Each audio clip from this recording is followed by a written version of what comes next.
Ladies and gents, welcome. My name is Wasmatic, and welcome to the Stanley Parable Ultra Supreme Mega Deluxe Edition, kindly gifted to me by Boffles. So thank you very much, Boffles. I decided to turn this into a YouTube playthrough because I haven't done one for a while. And I have never played the Stanley Parable before, as Boffles knows. So I'm going to dive straight in. There's a lot of narrative in the game, I believe, so my commentary will be kept to a minimum so you can hear what's going on. This is the story of a man named Stanley. Stanley worked for a company in a big building where he was employee number 427. Employee number 427's job was simple. He sat at his desk in room 427 and he pushed buttons on a keyboard. Orders came to him through a monitor on his desk, telling him what buttons to push, how long to push them, and in what order. This is what employee 427 did every day of every month of every year. And although others might have considered it soul-rending, Stanley relished every moment that the orders came in, as though he had been made exactly for this job. And Stanley was happy. Then one day, something very peculiar happened. Something that would forever change Stanley. Something he would never quite forget. He had been at his desk for nearly an hour when he realized that not one single order had arrived on the monitor for him to follow. No one had showed up to give him instructions, call a meeting, or even say hi. Never in all his years at the company had this happened, this complete isolation. Something was very clearly wrong. Shocked, frozen solid, Stanley found himself unable to move for the longest time. But as he came to his wits and regained his senses, he got up from his desk and stepped out of his office.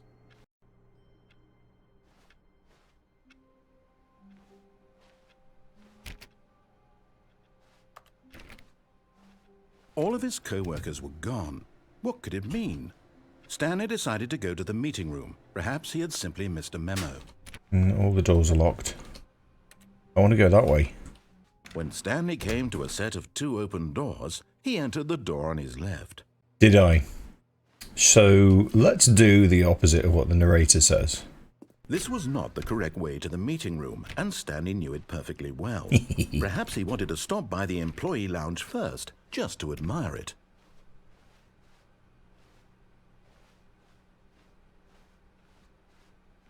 Ah, yes, truly a room worth admiring.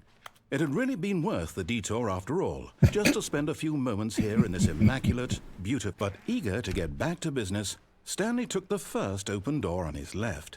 Oops. Stanley didn't take the first open door on his left. Stanley was so bad at following directions, it's incredible he wasn't fired years ago. Yeah.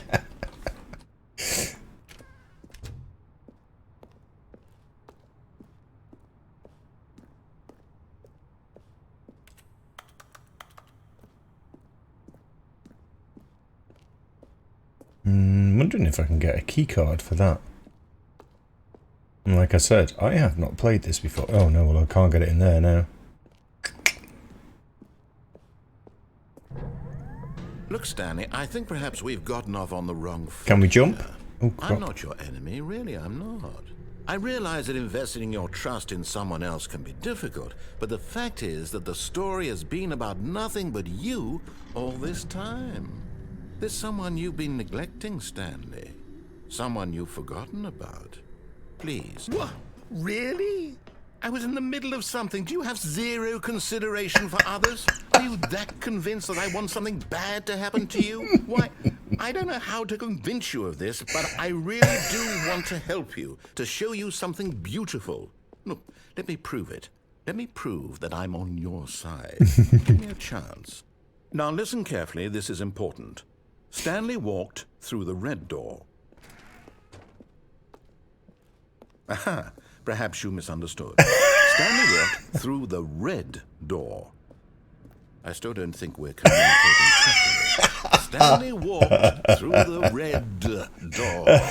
Oh, thank God you are willing to listen to me. Do you see that I really have wanted you to be happy all this time? The problem is all these choices. The two of us always trying to get somewhere. It's just going round and round and round now. Running and running, just the way you're doing right now.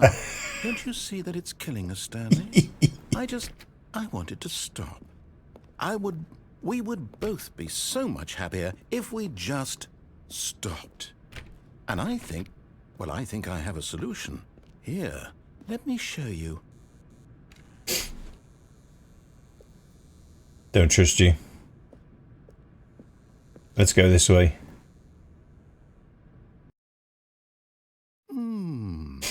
What do we want? What are we looking for? Here. Yes. Oh, it's beautiful, isn't it? If we just stay right here, right in this moment with this place, Stanley, I think I feel happy. I actually feel happy. No, wait. Where are you going? Right. Where were we?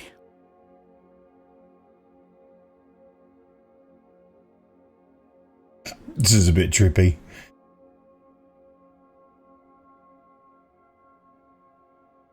Can I jump off the edge? Nope. Well, it leaves me with only one option.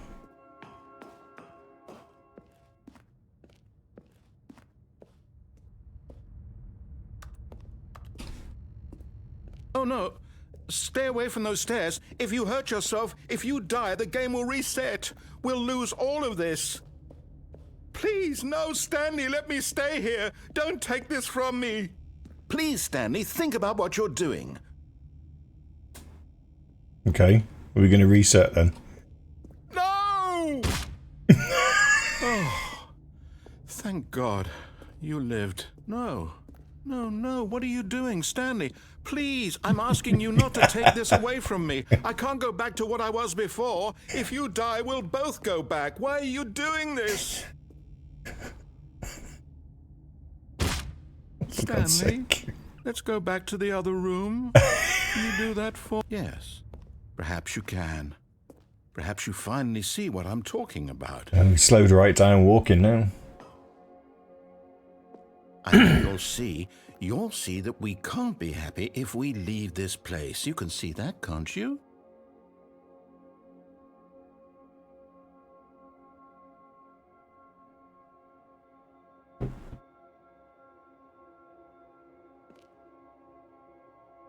This is so weird.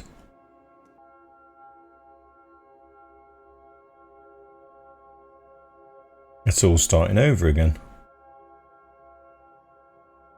Okay, I'm going.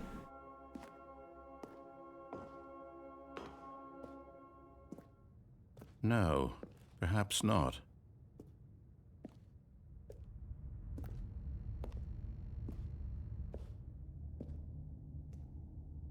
Okay, I'm stumped.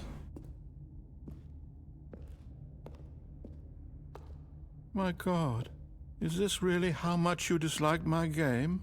That you'll throw yourself from this platform over and over to be rid of it? You are literally willing to kill yourself to keep me from being happy. Am I reading the situation correctly? I guess I'm just going to keep doing this. Or maybe you're just getting a kick out of it. I don't know anymore. I just wanted us to get along. But I guess that was too much to ask. It looks like you wanted to make a choice after all. Well, this one is yours.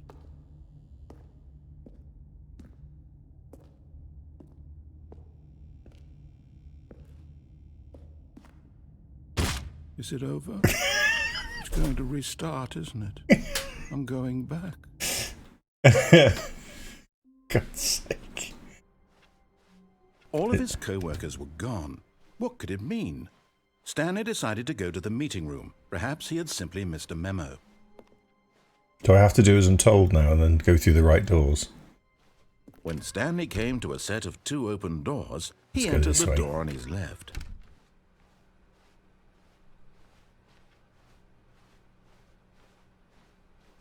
Yet there was not a single person here either. Feeling a wave of disbelief, Stanley decided to go up to his boss's office, hoping he might find an answer there. How to solve a dispute with a co-worker. Let it ball up inside you. Take it out passive-aggressively on other co-workers. Resent co-workers for not supporting you. Use slides to ensure employees that everything's okay. Make sure your slide has a slick blue graphic in the header and throw some bevel on all the text. This will ensure everyone is unique, you most of all. Oh, this is such a... Stanley stepped into the broom closet, but there was nothing here, so he turned around and got back on track. Okay. There was nothing here.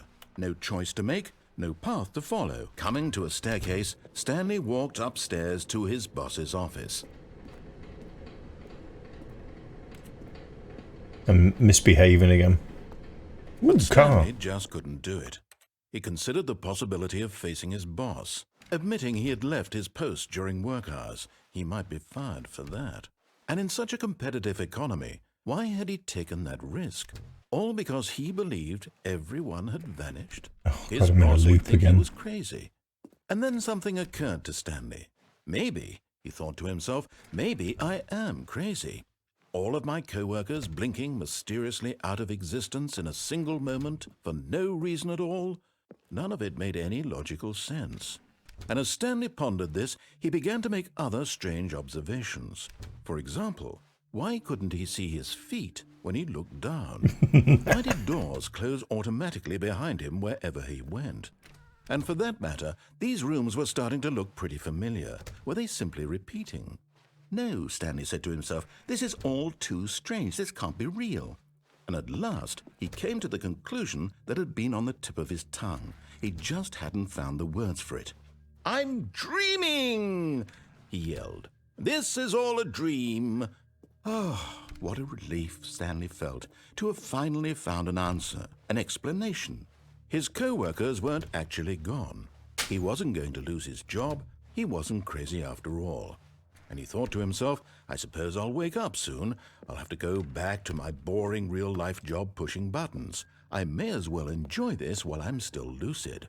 So he imagined himself flying and began to gently float above the ground.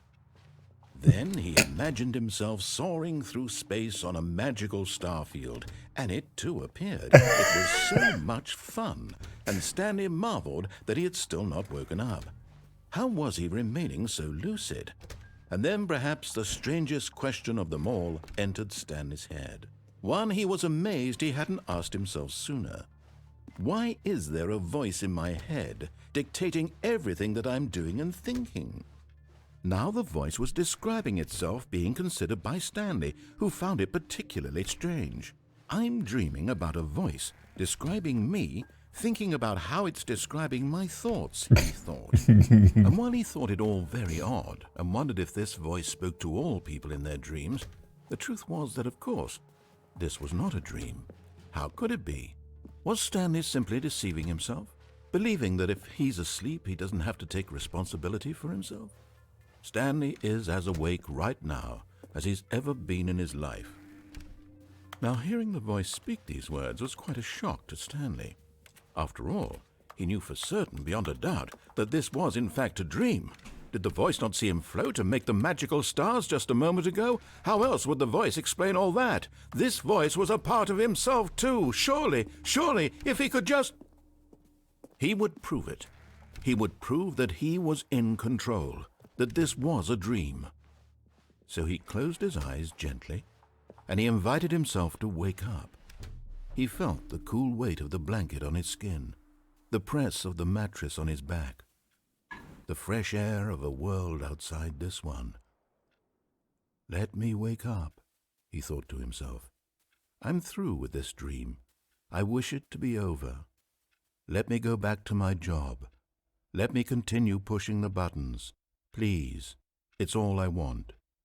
I want my apartment and my wife and my job. All I want is my life exactly the way it's always been. My life is normal. I am normal. Everything will be fine. I am okay.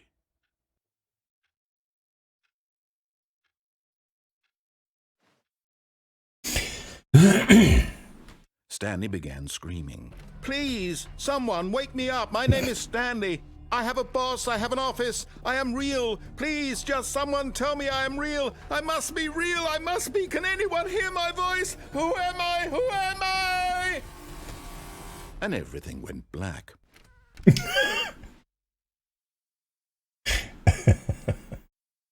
This is the story of a woman named Mariella. Mariella woke up on a day like any other. She arose, got dressed, gathered her belongings, and walked to her place of work. But on this particular day, her walk was interrupted by the body of a man who had stumbled through town talking and screaming to himself, and then collapsed dead on the sidewalk.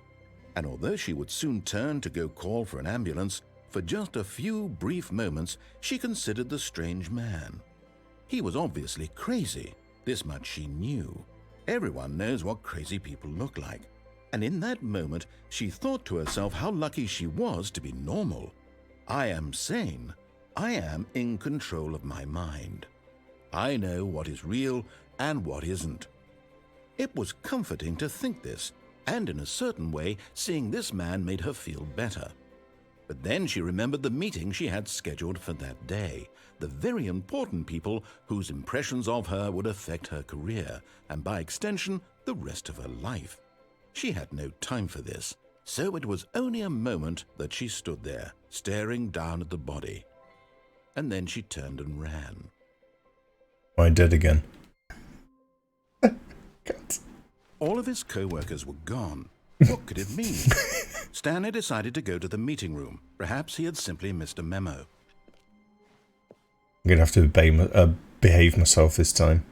When Stanley came to a set of 2 open doors, he entered the door on his left.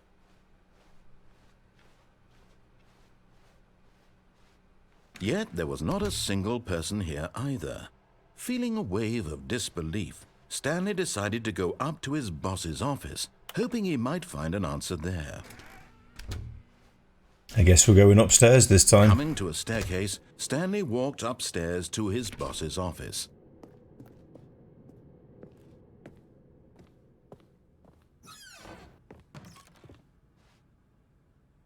Money in the morning, money in the evening, money for breakfast.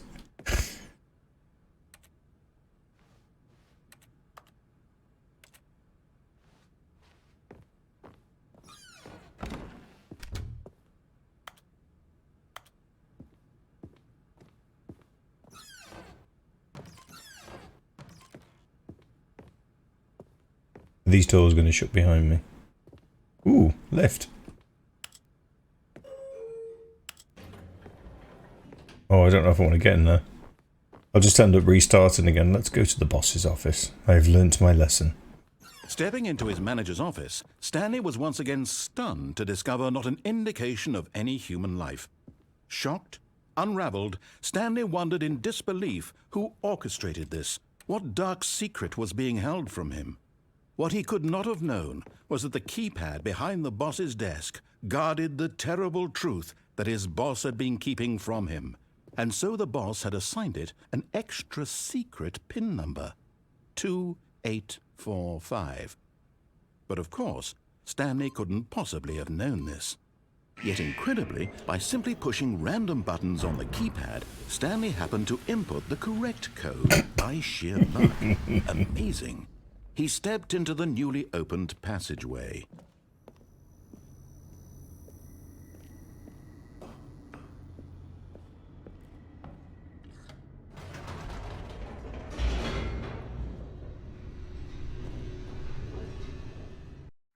Descending deeper into the building, Stanley realized he felt a bit peculiar. It was a stirring of emotion in his chest, as though he felt more free to think for himself, to question the nature of his job. Why did he feel this now, when for years it had never occurred to him? This question would not go unanswered for long. And I think that's where I'm going to leave it for this episode. Very bizarre, seems to have just restarted several times. And I have learnt to do as I'm told. Right. Don't forget, I stream on Twitch regularly, twitch.tv/Wasmatic. I will see you very soon in episode 2. Bye.